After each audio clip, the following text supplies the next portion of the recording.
LSU. Boom! All night long. Yes.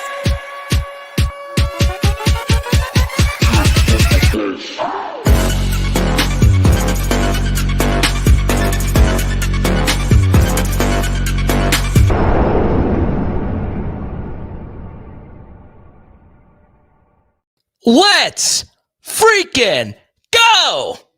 I am so freaking excited to be with you on a glorious evening. We're talking about the three best teams in all of college football going into next season, and is LSU a part of that three? So I released a TikTok. I'm like, wait, TikTok's still a thing? It still is. So I was just sitting on the couch and I was keeping up with all the transfers that have been happening in all of college football. And there is a hierarchy next year in college football. Three teams have separated themselves from the rest of the pack, and those three teams are Ohio State, Georgia, and Texas. We are not in that three. I am not sure if LSU right now is in the top 5 in the SEC, right? Because you got to throw in Alabama, you got to throw in Ole Miss, you got to throw in Tennessee, you got to throw in Oklahoma, you got to throw in a bunch of different schools. But I will tell you this. Even though I feel right now that LSU isn't amongst the college football greats going into next year, we have done so many things to get us to that next level.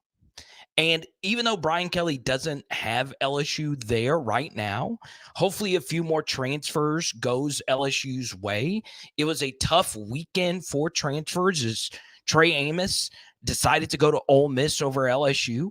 We also saw Jameer Grimsley, a recruit who said he was interested in LSU in Florida. He picks Florida. There wasn't really a whole lot of good news as far as the transfer portal is concerned. But what I would tell you right now is the good thing about the college football landscape next year is even though we aren't in that upper echelon, the playoff stretches out to 12.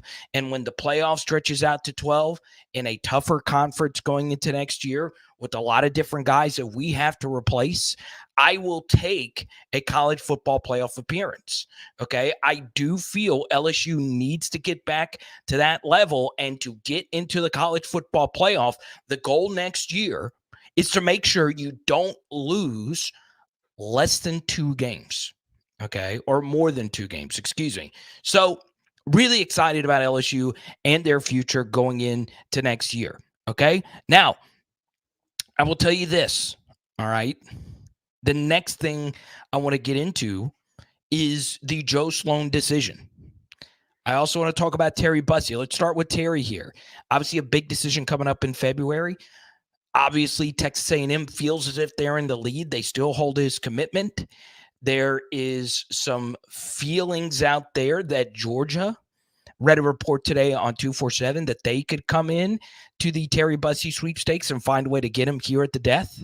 And look, I could see that happening.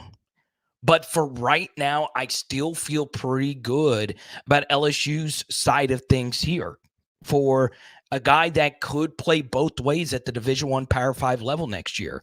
A can't-miss 5-star superstar talent. Reminds me and feels a little bit like Dante Jackson. I can't wait to see what he decides to do. Hopefully he does pick LSU. But Joe Sloan is a big story. What is Brian Kelly going to do with the offensive coordinator search here? I think the delay has more to do with Brian Kelly doing his due diligence, right? You really have to think things through because the third most important person on your team is your offensive coordinator. It goes in this order. The most important person on your team is almost always going to be your head coach. The second most important person on your team is going to be your quarterback. The third most important person is the play caller.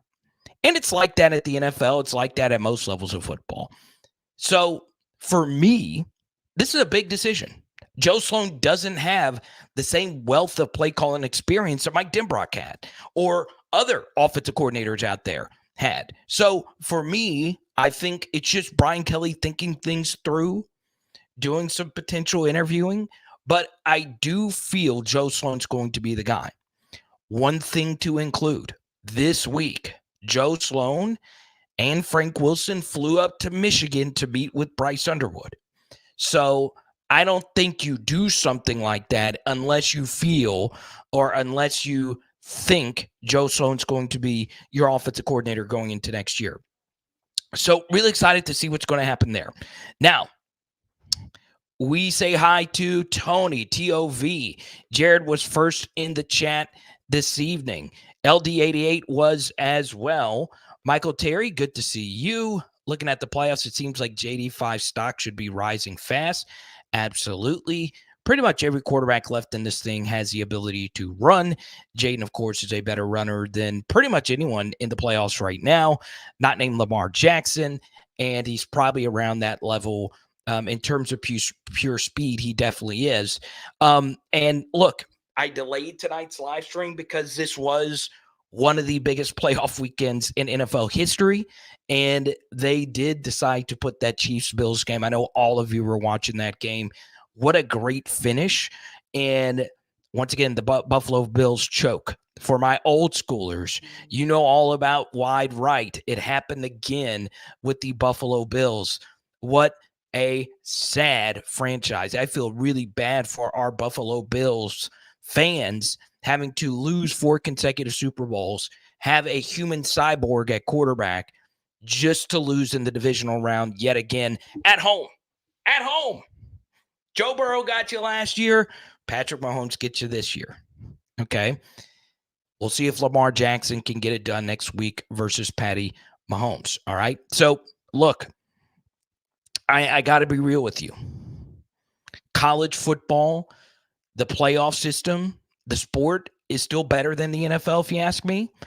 I still love the National Football League. So type Y for yes if you watched some playoff football this weekend. Type in for no if you didn't care at all.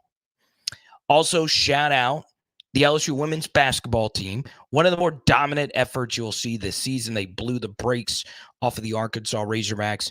All starters were in double figures. So really, really crazy stuff. Now, let's go to Marcus. First question here. Players need to leave first before we add more players to our roster.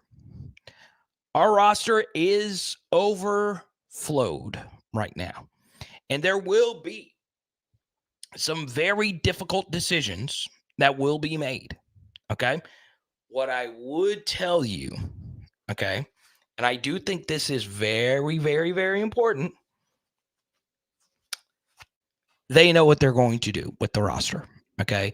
I don't think Brian Kelly is going to go into these next couple of weeks without a few extra roster slots opened up, okay?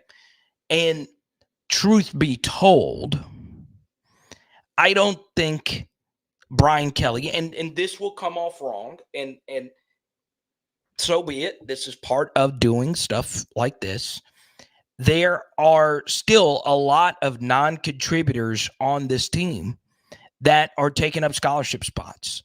And what happens here is when you take away the 25 scholarship limit, okay, and you can sign an infinite amount of players.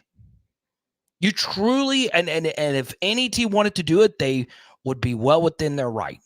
Any college football team now can cut every single player on their team and sign a class of 85 high schoolers. And with NIL now, do scholarship counts even mean anything? Could you take a player off scholarship just to pay them with NIL and that cover the expenses that they need to have covered? I don't know. I would like to think that that would be the case. So you could do that. And scholarships are pretty much rendered meaningless. But the truth is, we are stacked in a good and a bad way. We are stacked because we do have a lot of really talented players on this roster, but we also have a roster full of a ton of unproven guys. Okay? There are so many guys on this team that have not really done anything. whether it's at LSU or at their previous stop. Okay? So it's absolutely crazy to think that. But that's where we are. Alabama had a good weekend. Yeah, they've lost a lot of really talented players. They also brought in a good chunk of players, but I don't want to talk about Alabama right now. I want to focus mostly on LSU. Now, next thing I want to get into. Lance Hurd is officially at Tennessee. And I understand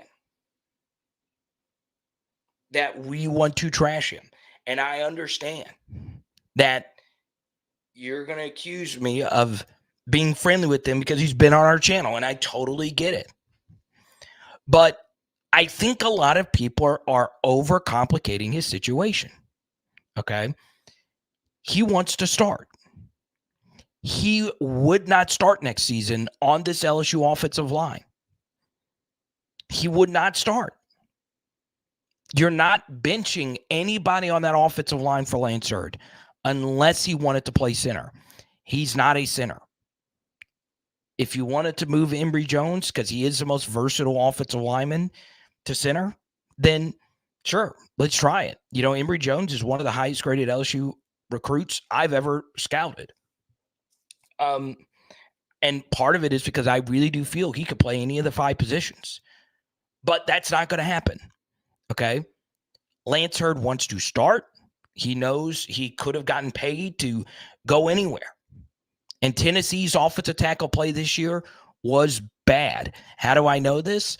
Well, Tennessee became one of the more popular teams on Power Hour SEC. So when my videos on Power Hour SEC blow up, I'm going to do videos on the teams that blow up the channel. Tennessee fans showed me a lot of love. So I watched a good bit of their offensive tackle play. They were very hurt, and they were also very bad. Now, why were they very bad on the offensive line? Well, they had an offensive tackle go in the first 10 picks in last year's NFL draft in Darnell Wright. So Tennessee is desperate for good offensive tackle play. That was arguably their worst position on their team. So it's market dynamics. There's not a lot of offensive tackles in the portal. Our third string offensive tackle, which is Lance Hurd, is better than most starting offensive tackles out there. He just so happens to be on a team with 2 guys that will probably be first, second, third round picks in next year's draft. So I understood why he did it. I could also see a world where he comes back to LSU. But as of now, and I don't think this is anything against LSU, I also really don't think it's anything against Lance Hurd. Well, Carter, he doesn't want to compete. Okay. He wants to play. So go somewhere else where you can play. Okay? So I wish he would have stayed. I would like to think that I would have stayed, but you can always come back. All right? You can always come back. We say hi to Pooh Bear. What's up? Good to see you. Let's see. Can we trash talk him a little? Well, I've just seen people say, hey, he doesn't want to compete. Well, the thing is, he's already been beat out. He's not going to beat out Emory Jones or Will Campbell, who have 2 years of starting experience. He's just not going to happen.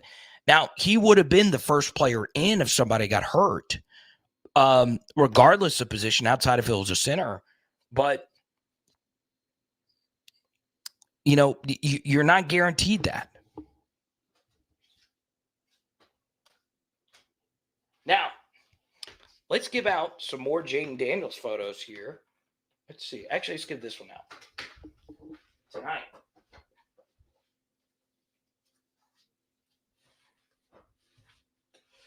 All right. Oh, this one's already. Let's just do this one. So this one's already ready to go. This print was very popular right here.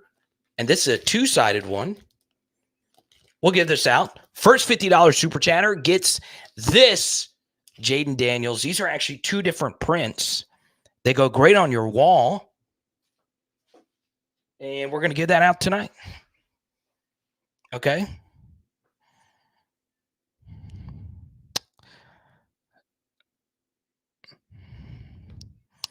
Yeah, exactly. I just don't know what I would have done. I love LSU. I would like to think that I could have waited one more year to start. But then again, if you're in Lance Hurd's situation, what if Will Campbell and Emory Jones came back for their senior season? So you would like to think eventually Emory Jones would kick into guard and you take over at tackle. You would like to think that. You would also like to think that, well, Miles Frazier goes, Garrett Dellinger goes. But this is kind of the Garrett Nussmeier situation yet again. Okay. Or should I say the Walker Howard situation?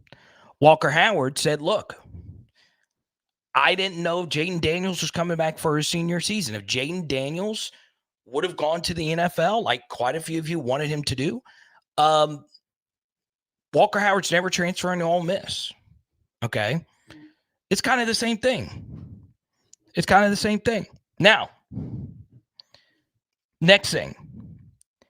I feel as if, and you can come at me from any direction you want to.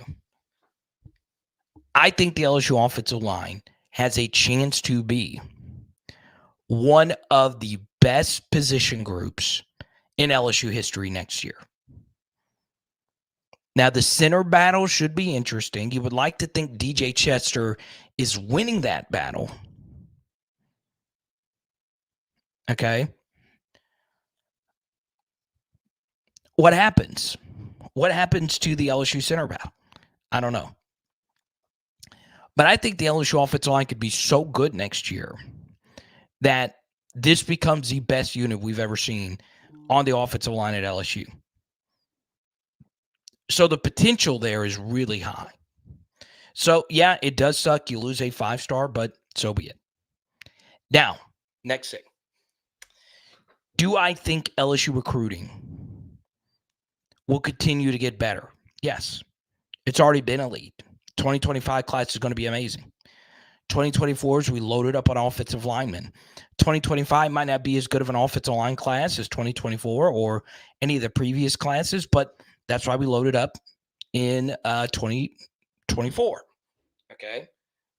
This is a 30-person class.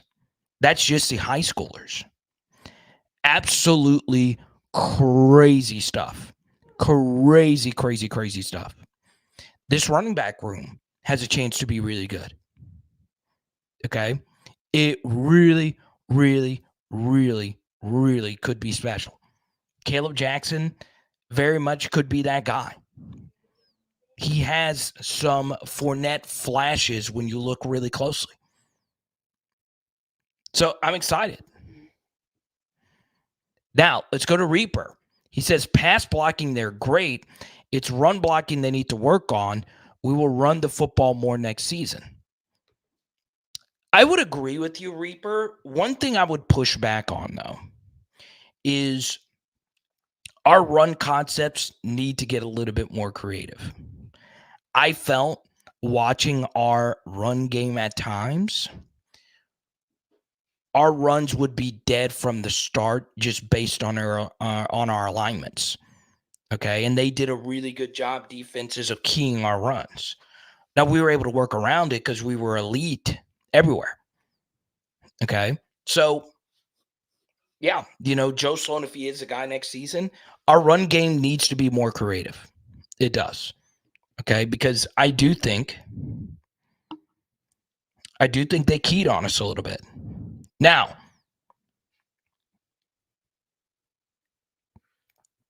next thing. I've gotten a few texts from you guys wanting to chat some NFL. Okay, I understand. I'll get to that here in just a second because I'm a big NFL guy. Want to chat some Saints.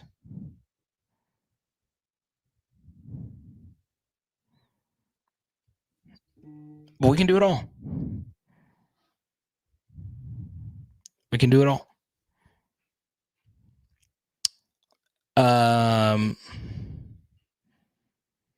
Simper says he could have been on Big Brother. Okay. San Francisco Green Bay was a great game this weekend as well. I do agree. Now, tomorrow on Patreon, I really do recommend you guys sign up and be a patron and join Jared, Simper, LA Mom, and everybody. Once you join Patreon, you get more access to more content like your boy wants to share on here. But guess what? I'm going to save it for the patrons. You get my final grades on the LSU defensive staff hires. It's now been a couple of days. It is now set in, and now the real work begins. Recruiting, getting some portal guys in to help fill in this next defense. How do I feel about each and every one of them individually? I tend to think my grades are going to be different than how you guys would grade them. But I will share with all of you that this was a B+ hiring cycle for LSU. And ultimately, it's going to come down to Blake Baker. Matt, another patron, a very happy birthday to you over the weekend. Big shout out to Jared. He did win big on Underdog Fantasy. I highly recommend you join us on Underdog Fantasy. Sign up now, Underdog Fantasy, underdogfantasy.com, promo code Carter. We actually did some fantasy drafting this weekend with some of our patrons on Friday night. And if you watched actually the Bills and Chiefs games, okay, this is how crazy Underdog Fantasy can be. So at the end of that game, Josh Allen missed a wide open Khalil Shakir in the back of the end zone.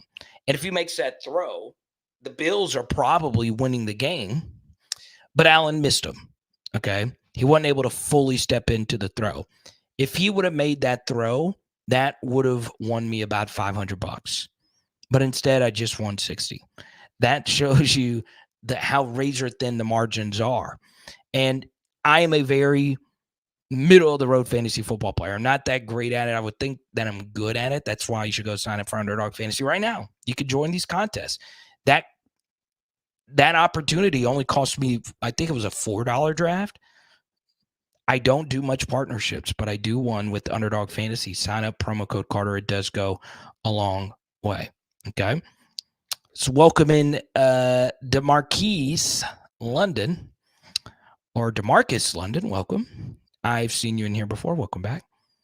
LSU has a legitimate chance to win the championship this upcoming 2024 and 2025.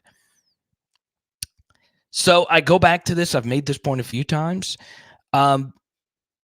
Yes, it's true that Bama's crumbling, but if they would have crumbled, and they're only crumbling because of Saban. I still think they're a good program, and I still think Kalen DeBoer is going to do really good things. I would bet him reaching multiple college football playoffs than not reaching multiple college football playoffs, if that makes sense.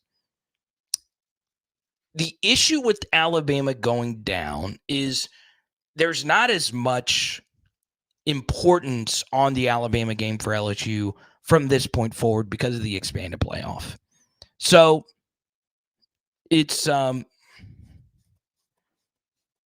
true. Sibley says he could turn my investment into fantasy for hundreds of thousands of dollars. Okay. Well, Sibley, I'll give you $50 and I'll let you go to work. You can be my Warren Buffett. Okay. Now, I understand it's a little frustrating that Clyde's not as big a part of the team as we would like to think, but you know, if you're really rooting for a team in this game, the Bills probably have a bigger LSU influence, right? Tre'Davious White's not playing because he's hurt, but Joe Brady was calling the plays for the Bills. I didn't know DJ Mangus was on that staff for the Bills as well. He was actually in the booth, okay? He was actually in the booth. Now, next thing. I do want to chat a little bit about this LSU defense. I want you right now in the chat, based on guys that you feel comfortable with next year at being what I would consider a great starting player, not an elite starting player. I'm talking about a great starting level player. So think Rashard Lawrence level player. We're not talking about all-time great. We're talking about solid. All right, Micah Baskerville level player. How many do you think are on the LSU defense right now? Do you think it is more than 5? Or do you think it is less than 5? Let me know in the chat right now. More than 5 or less than 5? Type M for more, type L for less. Okay. Great players. More than 5, less than 5. Guys that you feel comfortable being great players. Okay. More than 5 or less than 5. Welcome in Tony. Thanks for the follow, Tony Griffin on Twitter. Okay. More than 5, less than 5. Ron says L. LA Mom says L. Barry says M. Defensive backs to be decided. Paul John says M. Okay. Perkins, Penn, Weeks. Greg Penn, would you consider him a great player? Once again, let me ask you this. All right. Obviously, an elite player would be Devin White. I think a great player is Micah Baskerville. So that's about the baseline where I am right now. So do you think, wherever you are, do you think Greg Penn is better than Micah Baskerville? Or at least as good as Micah Baskerville at this point? I think Whit Weeks next season will be better than Micah Baskerville. Okay. On the defensive line, how many Rashard Lawrence level players can you count? Okay. Paul brings up an interesting name. Jordan Allen breakout season. Maybe he's a guy that could take a massive leap next season. He started to play more towards the end of the year. But here would be my question, Paul. All right, and this is a very important question to ask. And this is one that Brian Kelly is asking right now. How many times can you say if this player would have played in just a baseline scenario? Okay, so what do I mean by that? Well, how much would Jordan Allen have played this past season if there wasn't a rash of injuries? The answer is probably not that much. Okay, so what happened? Well, obviously Greg Brooks got hurt. Okay, he was going to be our main guy. Then, of course, Major Burns and Andre Sam got banged up. Andre Sam, of course, had a targeting call, so we needed some guys to step in and play some reps. All right. So Jordan Allen, was he playing because he's a great player, or was he playing because LSU elected to go in a different direction? You know, earlier in the season, Ryan Yates beat out Jordan Allen, and then later on in the season, Jordan Allen beat Ryan Yates back out. All right, and there were some injuries mixed in there to be a part of that equation. So, yeah, you know, when Jordan Allen was coming out as a 3-star, I thought that was a guy that LSU should have offered, and they finally did. I liked him. I really, really, really did. But, you know, I didn't love him. And next year, he's got a shot to be the guy. He's got a really good shot. But I would tell you this. There are a lot, and I mean a lot of safeties coming in for LSU from the high school ranks that are early enrollees. Okay. And the two names I want you to keep an eye out for, Paul, is Deshaun McBride and Joel Rogers. Okay. I would like to think that one of those guys will eventually be a starting SEC level safety. At least one of these guys. Maybe it's Juwan Johnson, who I think more people project to be a corner. Maybe he's a safety. I don't know.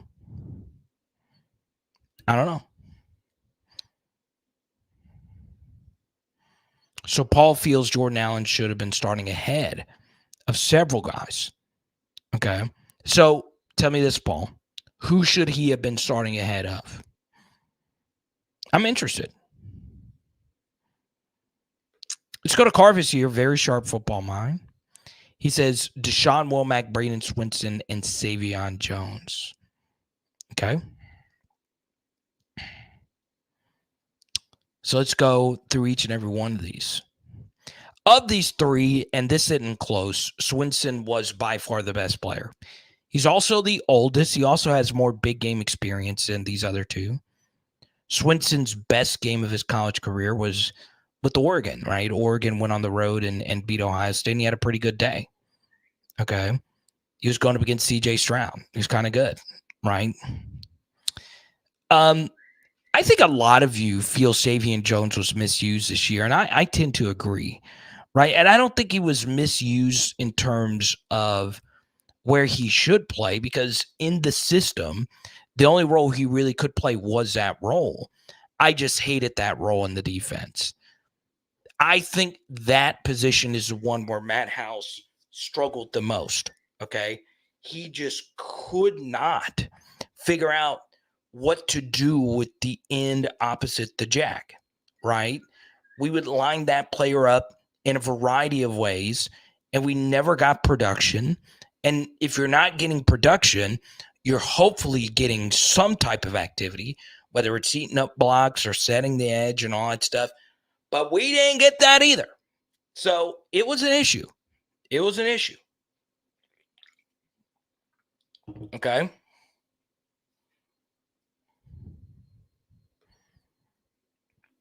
It was a major issue. Now, I want to talk a little bit here. And the reason why I asked that question is we are starting to see a lot of these portal guys go to different schools. Okay. Now, here's the thing.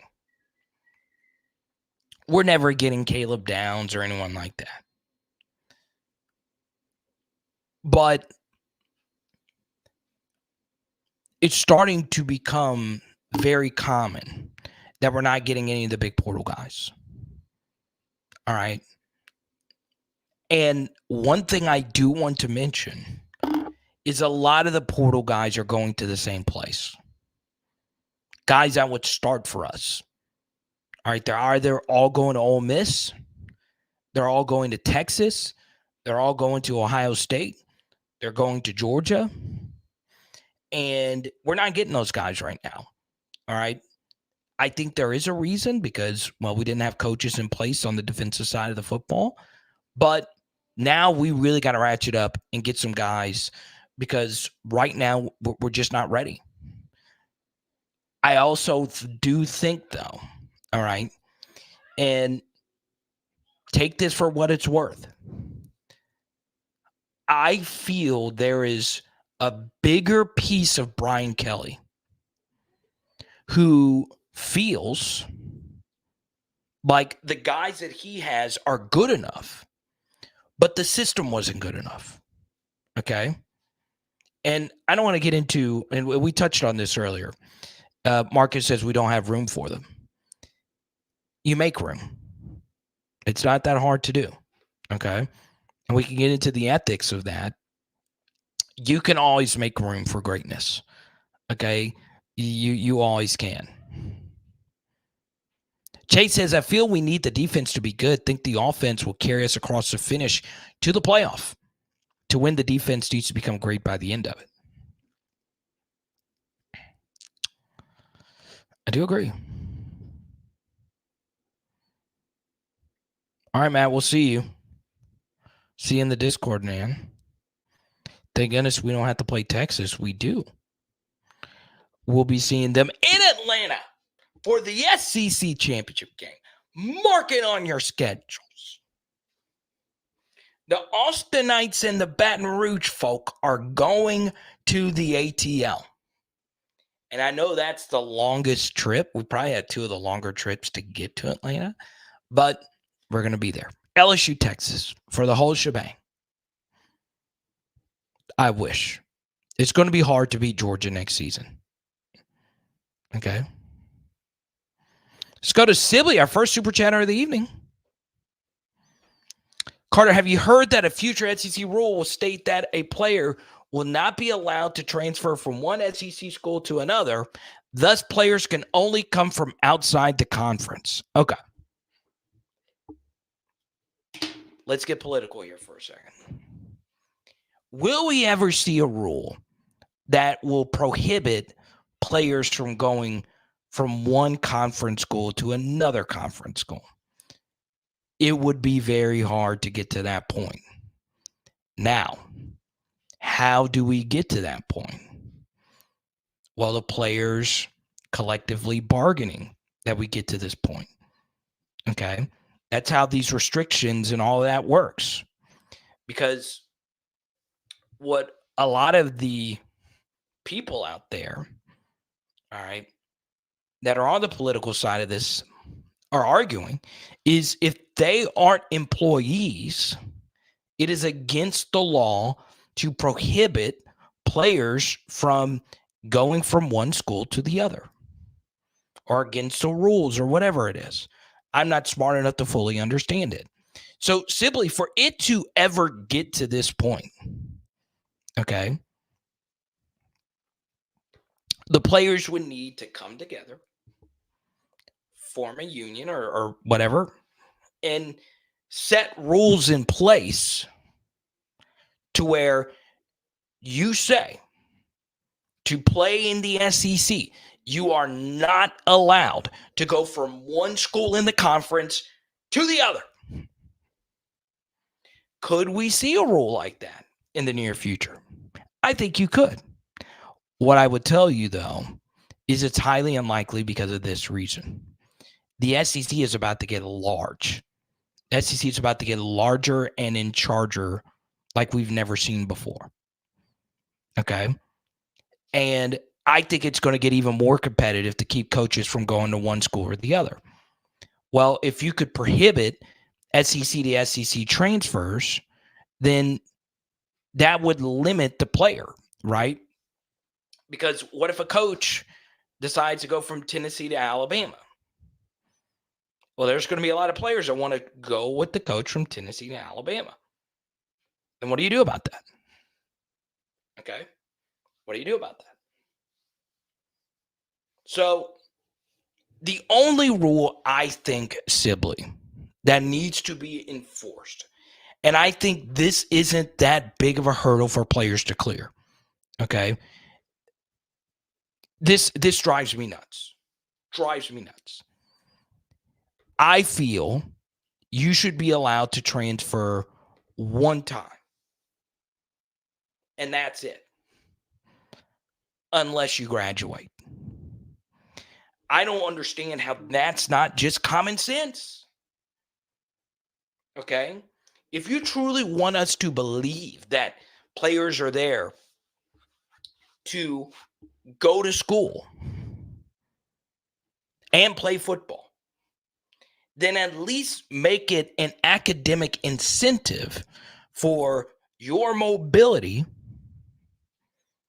to be based partially on your academics instead of infinite amount of transfers. So Sibley works in college academics. I don't, but he could tell you from experience that credits don't always transfer smoothly.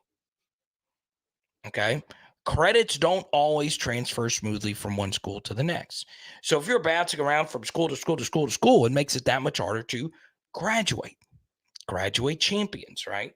So I truly do believe that rule should be set in place. You should have to graduate before you have to make a move back. Okay. And it is hard to enforce legally all this stuff. Okay.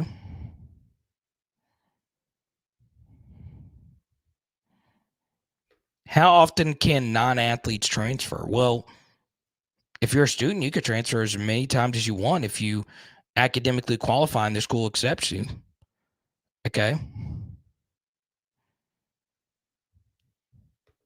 How's that common sense when any other student can transfer as many times as they want?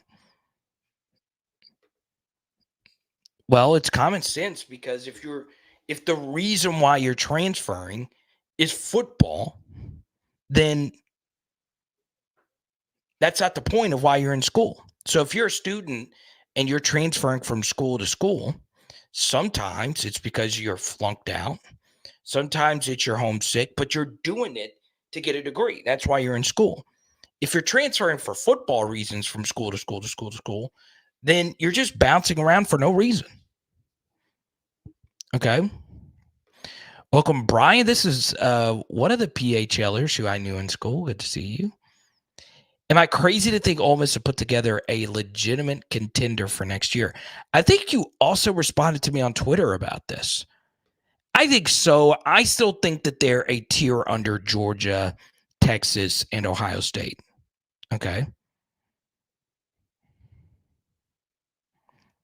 So TLV says, okay, so why would it be different for an athlete? Because the point of college is not football. Okay.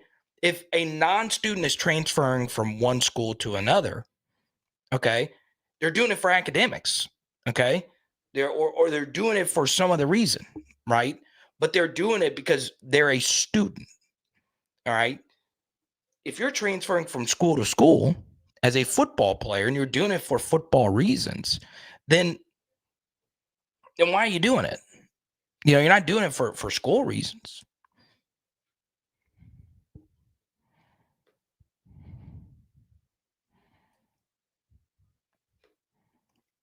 Okay. I am for free movement of the players up to an extent. Okay. Up to an extent. Most college athletes graduate in 3 years anyway. A lot of them early enroll, and you can run through, you can get a degree relatively easily, right? Because a lot take summer classes because they're working out in the summer around campus, but maybe I'm wrong on that. That's fine, though. That's fine.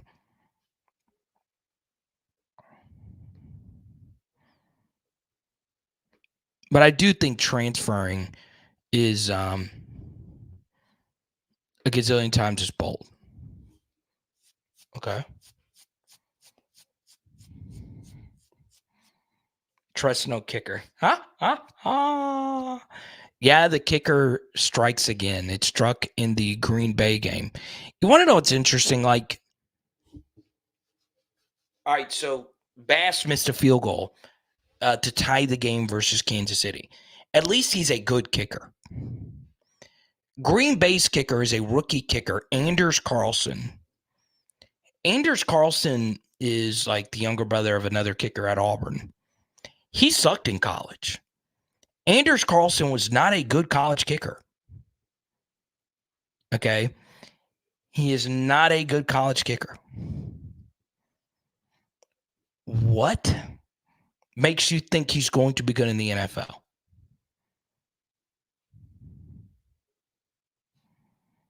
What makes you think?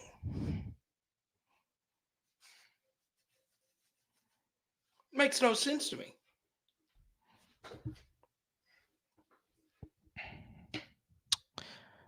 Josh says Vegas strikes again. Joshua, come on. It's if you watch this game and you think Vegas wanted Kansas City to win, but by golly gee willikers, they did a good job hiding it. All right. Vegas had nothing to do with this game.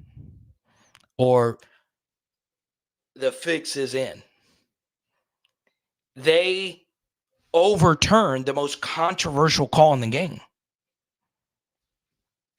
And for those that didn't see it, the Chiefs ran a little jet sweep play, and McCole Hardman, the receiver, fumbled it out of the back of the end zone, and they marked him down. They went and reviewed it. They would have been well within their right to stick with the call on the field because it was close. It was really, really, really, really, really close. Okay? So that touchdown, if they would have scored the touchdown, it would have ended the game. It would have given the Chiefs a 2-possession game. But they overturned the call. Okay? So if the fix was in, and the refs would have been well within their right to give them the ball still there, then why would they have overturned it? To give the Bills a chance to win the game. Okay? Now, there was another bad call, but the Bills still ended up getting the ball back, and they choked. Josh Allen had Khalil Shakir. Cost me a lot of money as well, if we're being honest. I had an underdog team, which Khalil Shakir, and if Josh Allen throws a wide open pass to Shakir in the end zone, I'm probably a few $100s richer, and it hurt. I knew it. I knew watching into that game. I would have loved anything more to see Mahomes lose. I'm not a Mahomes hater. I just would have liked to have seen somebody else. But that ain't what happened. The Bills choked, and that's what they do. That's what Buffalo Bills football teams do. Okay.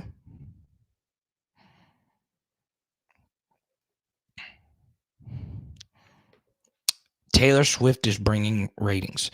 I do agree she is moving the needle. I truly do believe she's moving the needle because my wife watched this game from start to finish. Okay. It was cool. And my wife loves football. She just doesn't like to sit and watch a full game. It was cool to sit and watch a full game with her. Okay. I've seen stories of many father-daughters watching the full Travis Kelce Taylor Swift story. Okay. But I don't think the fix is in. Okay. And that's true, Shane. He missed Shakir. His protection did break down, though. And I will also tell you this. Stephon Diggs is not good anymore. He's very washed. One thing, dude, this drives me crazy. Okay. Some of the modern day fashion of receivers in particular. All right. This makes no sense to me. This makes absolutely no sense. If I can go on a mini rant, because this applies to college football. I see this in college football all the time. Okay. First thing. All right.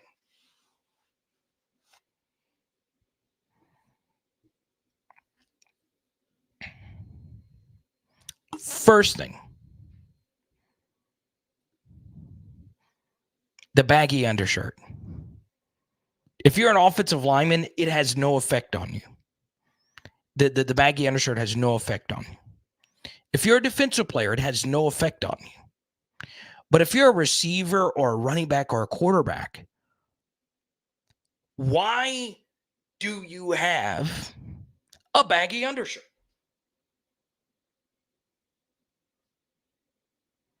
Why would you do that? It doesn't make any sense. And a lot of LSU's best players had that too, but every team's best player does it now. Most of the team does it. All right. The second one doesn't make any sense to me either, is the loose mouthpiece. All right. So if you're not going to wear a mouthpiece, don't wear a mouthpiece. Okay. Because if you're wearing the big mouthpiece and you're running, it's distracting. It's jiggling up and down. It can block your vision. It doesn't make any sense. Oh, come on, Chance. You're one of the smartest guys. Chance is in on the Swift as a psyop.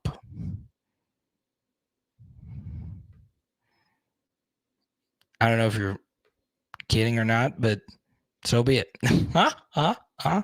She's a spy. Cole says that they lay the laundry on Baltimore next week, then the fix is in for Taylor's team, and that will suck as bad as the Saints Rams fix back in the day. Well, no, that won't suck as bad as the Saints Rams fix back in the day. But my thing is, if you're going to put the mouthpiece on your helmet, wear it. Actually put it in your mouth. Don't just have it out there.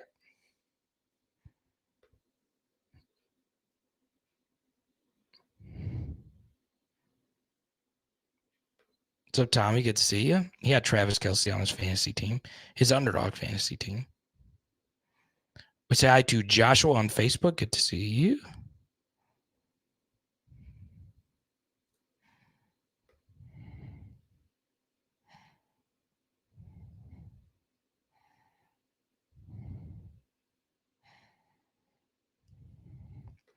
Yeah, Pegasus said it doesn't make any sense, though. Wear it if you're going to wear it. Yeah, and that's the thing. If you're not going to wear it, then don't wear it at all.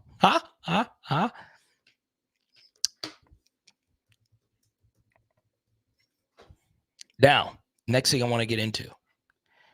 What did I tell you a few weeks ago about the LSU women's basketball team? I say weeks ago, it was last week. When Auburn beat down, and I say beat down, they pulled away at the end. They beat us. I said the LSU women's team is about to go on a run unlike any other. They pull off 2 beat-down performances versus Alabama and Arkansas. Okay? Don't say I told you so. But I told you so. Okay? Very good performance. Every single starter in double figures. And we go to Jason. Congratulations, Jason. Welcome in. I believe LSU roster manager will work itself out after airing the ball at the next transfer portal opening.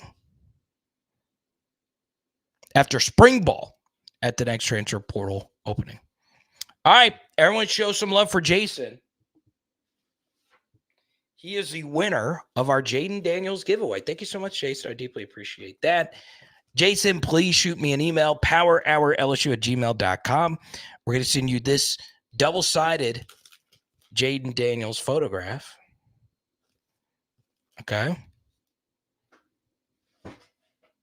Congratulations, man. You deserve it.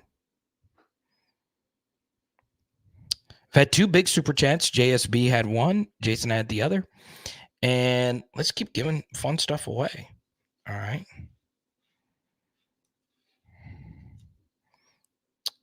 We are 30 away from a hundo. If we get to a hundo, we'll give out this Mason Smith Blue Wave refractor card. Okay. If we get to a hundo. How about that?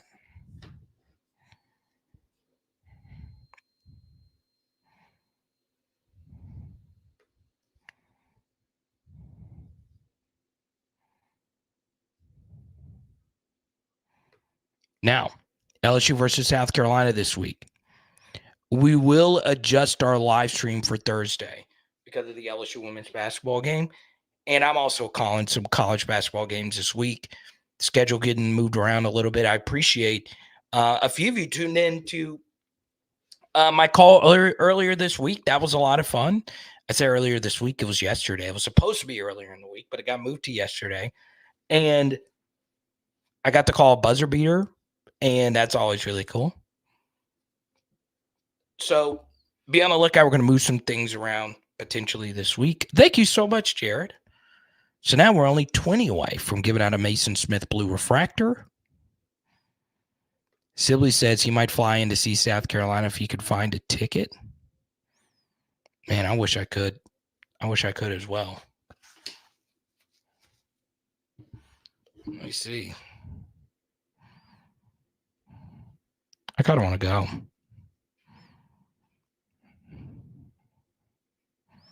I actually could potentially. No, I couldn't make that. Oh, well.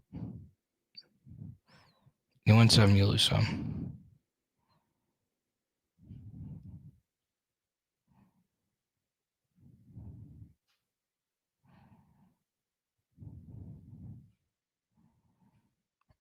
Mm.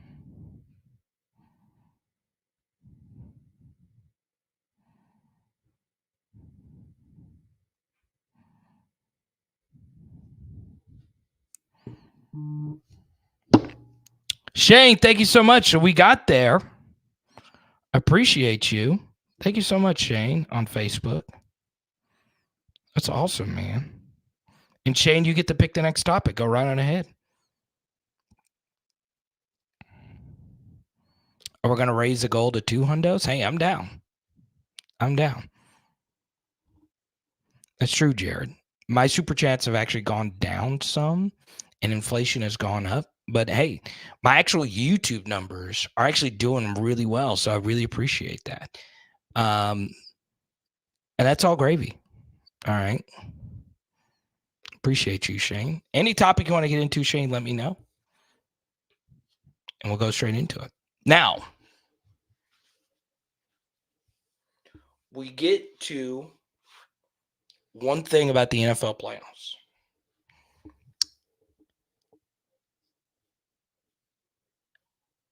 I really wanted Josh Allen and the Bills to win this game because there's still a small piece of me that thinks Joe Burrow can catch up to the greatness of Patrick Mahomes. The hard part about that, though, is while the Bengals coaching staff has gotten better, they're not as good as the Chiefs coaching staff. And Patrick Mahomes is so freaking good. And he's got Andy Reid, who's one of the best coaches of all time. It is going to be so hard. Okay. So hard for Joe Burrow to catch up to Patrick Mahomes. But it is doable. Now, I did want to get into Jaden Daniels. All right. Man, I'm telling you right now, every mock draft I've seen up to this point has him in the top 5. But for some weird reason, I just think a team is going to fall into JJ McCarthy and say this guy is better than Jaden Daniels. I still think Drake May and Caleb Williams goes ahead of Jaden Daniels. I do. I don't agree with that order. I would take Jaden Daniels over both of them. Okay, I know I'm biased, but so be it. At this point, though, I think Drake May and Caleb Williams have been 1 and 2 for so long that Jaden Daniels very well could be in a situation where he is jumped by not only those two, and not necessarily jumped by those two, but potentially he could be jumped by some other quarterbacks. Now, I say all of this because Jaden Daniels had himself an awesome weekend. He had a football stadium named after him. Okay. This was a reporter who was on the scene. His name is James Williams, and he was at the Jaden Daniels coronation this weekend. Let me get to his photos down here. Okay. Let me hear everybody say right here. One more time, right here. So today we want to share our pride, our honor, our happiness by displaying 2 gifts to our son of City San Bernardino and our son of San Bernardino Unified School District. Number 1 is we heard that he did not have his Letterman's jacket. So he's got one tonight, ladies and gentlemen. Mr. Daniels, come on up, sir. We'd like to present Mr. Daniels with his Letterman jacket from Cajon High School. And he's got a patch on that jacket that no one else got. The Heisman Trophy patch right up front. Yes, sir. Let's hear it.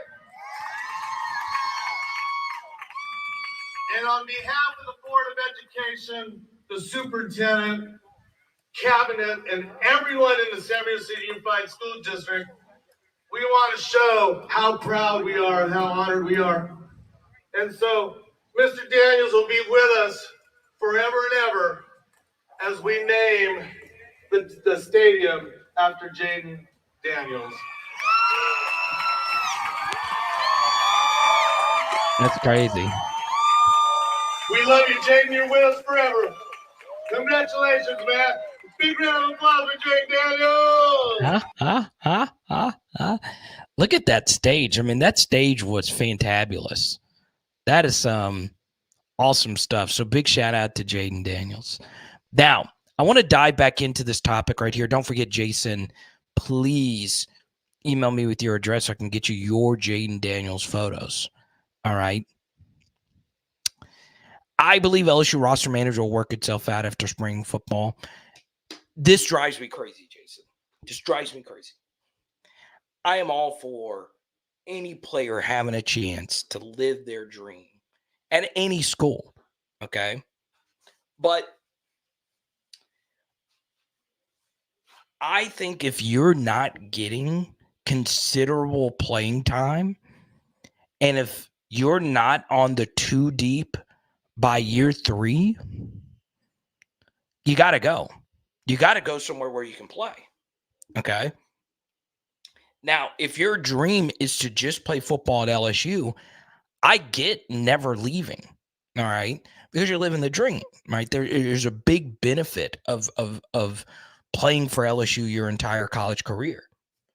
But for those that came before you, there are so many guys that might have struggled academically and they couldn't transfer without having to sit out a season. Decades of college athletes that would have loved anything more to have the opportunity to leave a school and go somewhere else where they can actually play.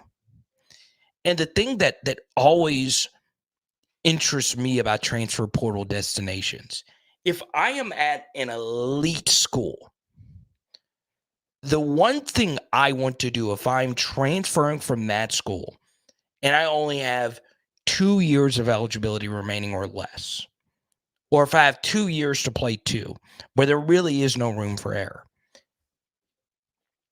go somewhere where you know you're going to play. Go somewhere where you should play. Okay? And Jason, there are quite a few players on this team that will probably do that. There are players on a lot of teams that will probably do that. Okay?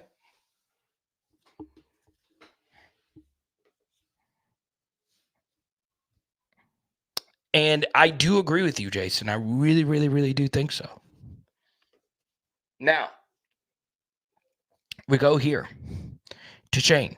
Do I think we are losing transfer portal guys strictly because of NIL money?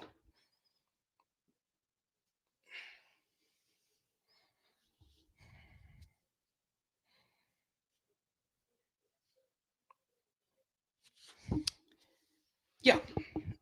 Yeah. I'm trying to phrase this the best way I could. All right. You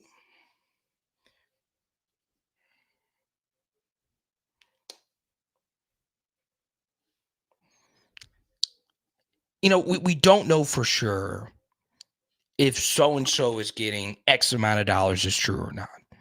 But we do know deals are being paid out. We do. Okay. I truly do believe this when it comes to name, image, and likeness and transfer portal deals and all of that. I think LSU is of the position that they don't want to deal out those kinds of deals just yet because, well, they just got their staff in place. And number two, I think it's a lot easier for someone to sign a check for a coach instead of a player. Now, can coaches leave from school to school? Yeah, they can. But there are some really bad transfer portal horror stories out there. Okay. And whether it was Antoine Juice Wells at South Carolina, that was obviously a big one.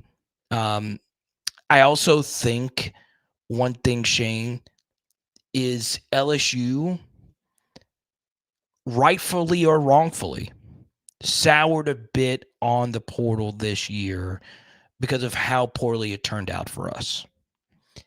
And year one, the portal was absolutely massive for us. In year two, the portal was an issue. Okay, there were so many guys that performed under expectation. Okay.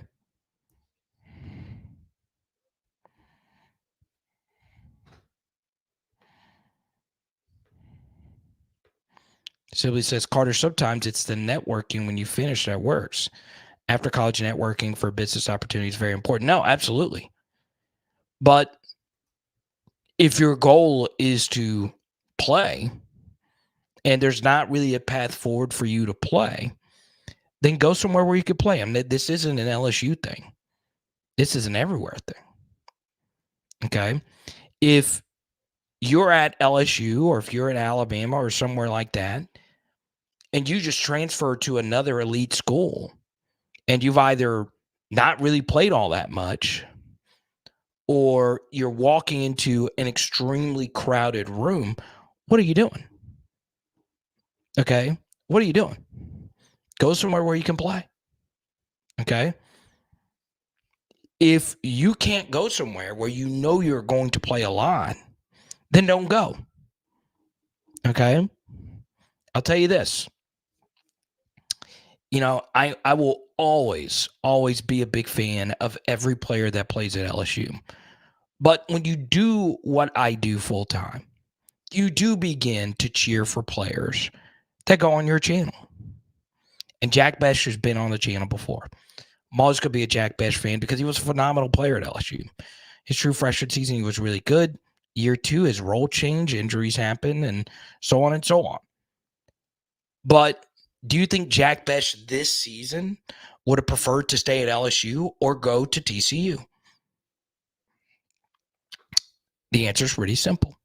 So TCU was a hot, sexy school. They just went to the college football playoff, national championship game.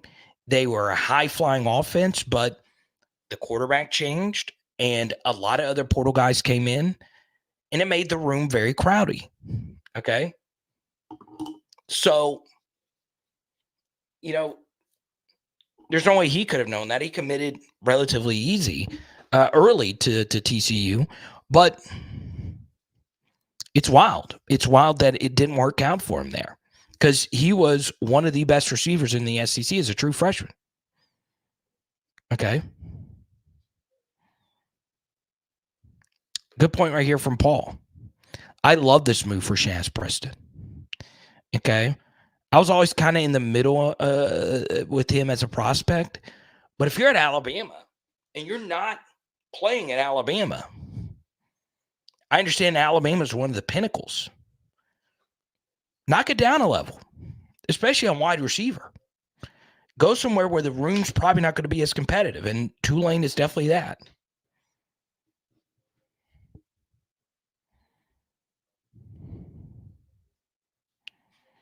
Let's go to Jason. It doesn't matter where Jaden is drafted as long as he takes his best game to the NFL. Remember that Tom Brady was a 6th-round pick. Okay.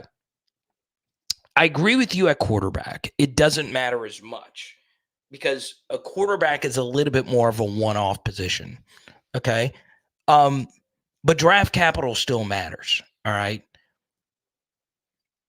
It is better to be a 1st-round pick, even though with the weird 5th-year option with the rookie deals and all that, it's strange. But 1st-round draft capital matters so much. Okay. Probably matters a little bit more for fantasy football players if you are a dynasty player or whatever. But the reason why where you go matters is because NFL teams don't like being wrong. NFL teams are run by arrogant people. prideful people. Think of all the people that want their jobs. There's only 32 of them. And you got to comb through all these different people to get a front office job or a coaching job in the NFL. All the scouts, all these different levels of football that you have to go through to get to this level. Okay? You don't like to be wrong. The only reason the Jets stuck with Zach Wilson is because he's your number 2 overall pick. People just do not like to be wrong. Okay? So at quarterback, I do agree with you, Jason. It's better for Jaden to go a little bit deeper in the first round because more than likely he's going to a better team.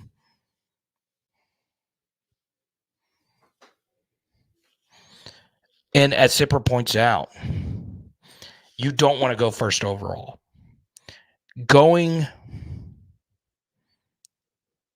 Yeah, and that's true, Jason. And this kind of goes along with what we were talking about a little bit earlier.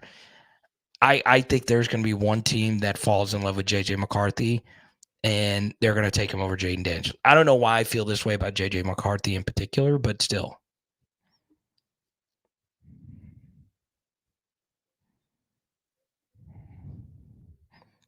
Now,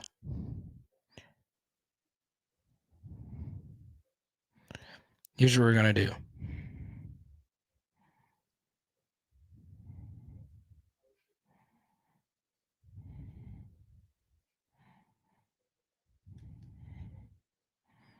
All right, we got to give out this Mason Smith card.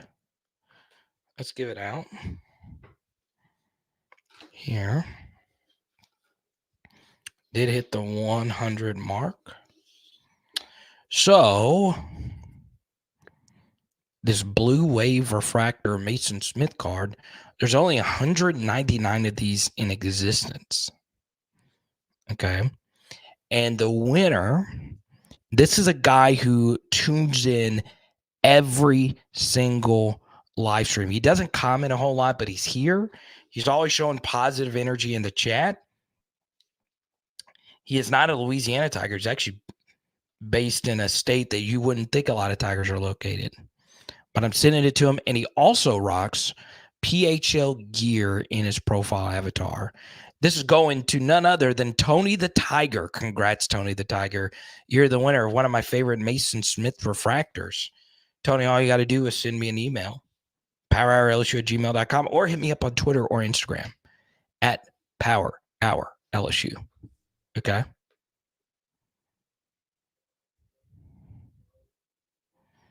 My wife actually is a big Tony Romo fan.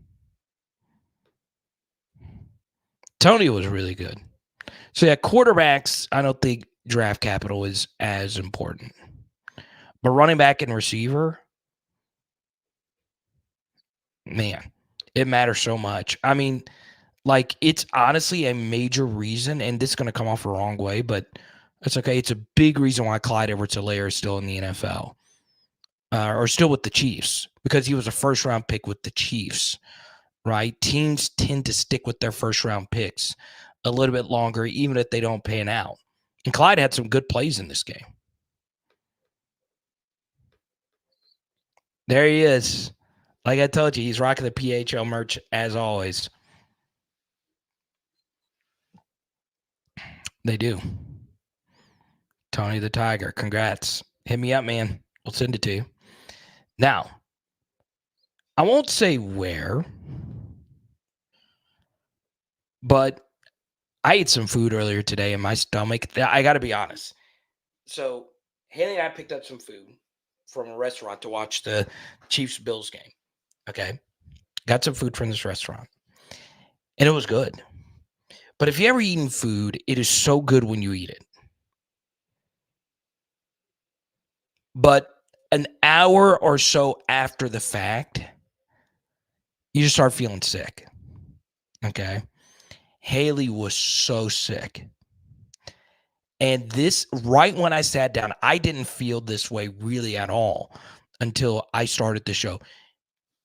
Since I've sat down, all this food has just been rolling in my stomach. So I am fighting through so much pain right now. Like, there's a few times during this show tonight I felt like I was just going to vomit. Like, I'm serious. So, don't. Moral of the story is don't eat.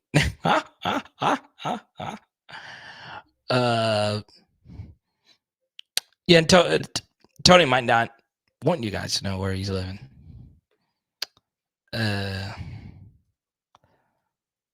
But yeah, my stomach has been gurgling. And we started the live stream late because of the Chiefs-Bills game. And I appreciate each and every one of you. HVL had a good game today. Yeah, there you go. She'll get going. And look, I'll tell you this about Haley Van Lith. In the NCAA tournament gets a little bit more guard-oriented because you're just playing such an unusual schedule. There's going to be a game where LSU is going to need her to win it. Okay, so this morning, I started off watching Liverpool win big. So they won 4-0. And at the end of that game, I went to NBC and watched the end of the Iowa-Ohio State game. And Caitlin Clark is the best women's basketball player I think I've ever seen. She is so good. But when your team is just so circulated around one person, you're going to run into issues. Okay. So with LSU being as deep as they are, I still love this roster. They might not be as deep because Kateri Poole is no longer with the team, but man, they are elite. They are so elite. And I cannot wait for Thursday. And I hope we get some bad blood between Kim Mulkey and Dawn Staley. I do not want them to ever get along. I want them to be like friendly, but it's better. College basketball is always better when you have Larry Bird and Magic Johnson. The college rivalry than the NBA rivalry.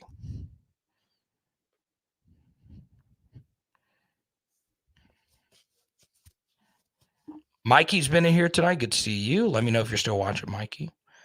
Gorilla, my favorite LSU kicker. I'm going to go with Josh Jasper. How about that? I knew Josh in college. He's a really nice guy. Deadeye Jet, I've seen you in here. And then Mom says no NFL for her. Yeah, I just love the NFL. Everybody, welcome Jacqueline Caruso to the channel. Jacqueline, thank you so much for your support. I'm sorry I can't get to everyone's comments. powerhourlsu@gmail.com.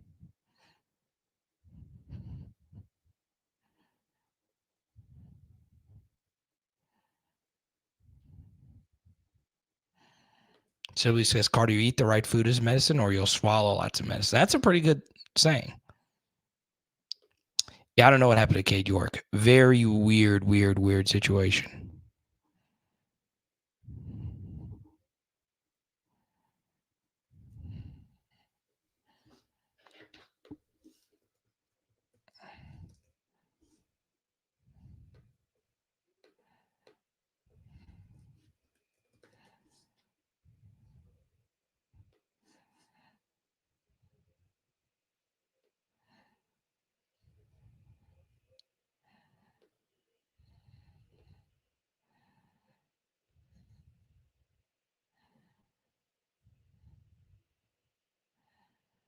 All right, Jason, got your email. Congrats.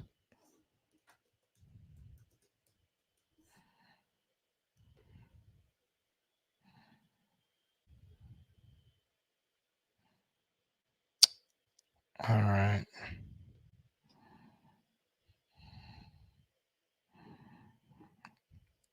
Tony, I think I have your email from your merch order. I don't think I do, because you think you ordered it from the store. So hit me up, powerhourlsu@gmail.com. Don't forget, PHL merch store, powerhourlsu.com. Now, I'll take a few more comments, questions, all that good stuff right after this. PHL Nation. Oh, yeah, baby. You know about Louisiana Controls. They've been showing us love throughout this college football season, and I'm looking for you to do the same when it comes to your energy management commercial HVAC needs. It is all with our buddies who have been doing this for over 40 years. Yes, that is 4 decades. You know this Louisiana weather gets crazy. Go to LouisianaControls.com or call 225-924-4990, baby. Let's go. Big shout out to Louisiana Controls. It will be the Garrett Nussmeier show. I just think it's going to be so hard for AJ Swan, Ricky Collins, or Colin Hurley to beat him out.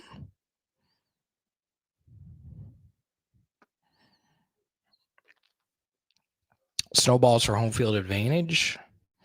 Yeah, I don't know. I guess I'm against it. I just think after this year or in the next couple of seasons, they are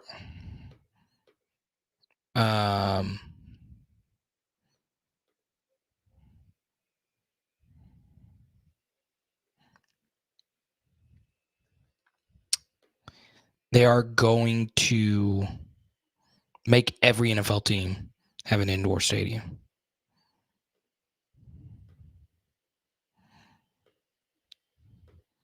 This is from Sherman Wilson. Quick reminder that LSU signed the Gatorade High School Players of the Year in Louisiana and the Max Preps High School Football Player of the Year out of Mississippi to play DB at LSU. All right, DBU.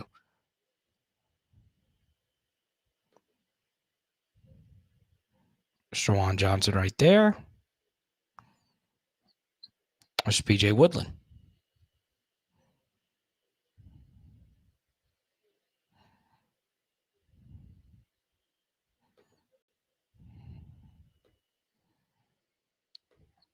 Let's see.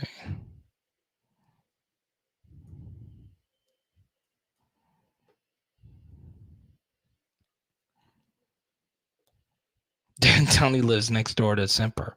That's funny.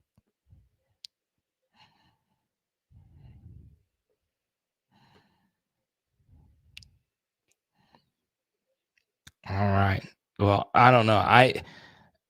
I might be going to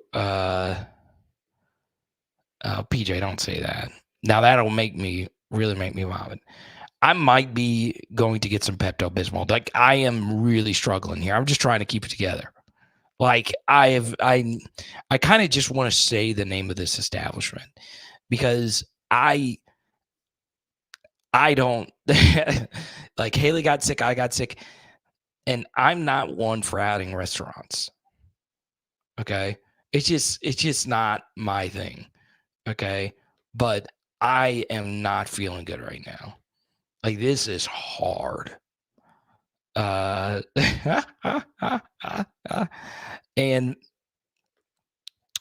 yeah, I'm just gonna have to, I don't know. I kind of feel like jumping into a volcano right now. Erupting volcano. So here's what I'm gonna do. I'm gonna be chatting in the Discord right after this. Don't forget, I have a new Patreon post jumping up on the Patreon page in the morning. Power Hour LSU is where you can find us on Patreon. Patreon.com/LSU football. One way I could start feeling better is if you sign up for Patreon. It's simple. Patreon.com.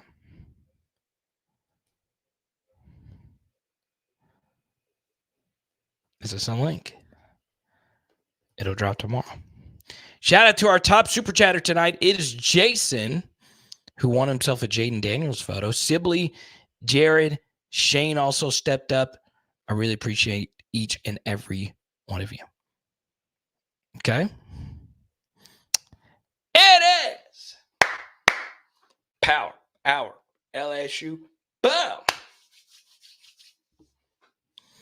And tonight we are doing, well, I can't say what type of food because I think you guys could deduce. I'll just make up something. Oh, I do have like these little strawberry bundt cakes, so I'm going to go have one of those. Let's go.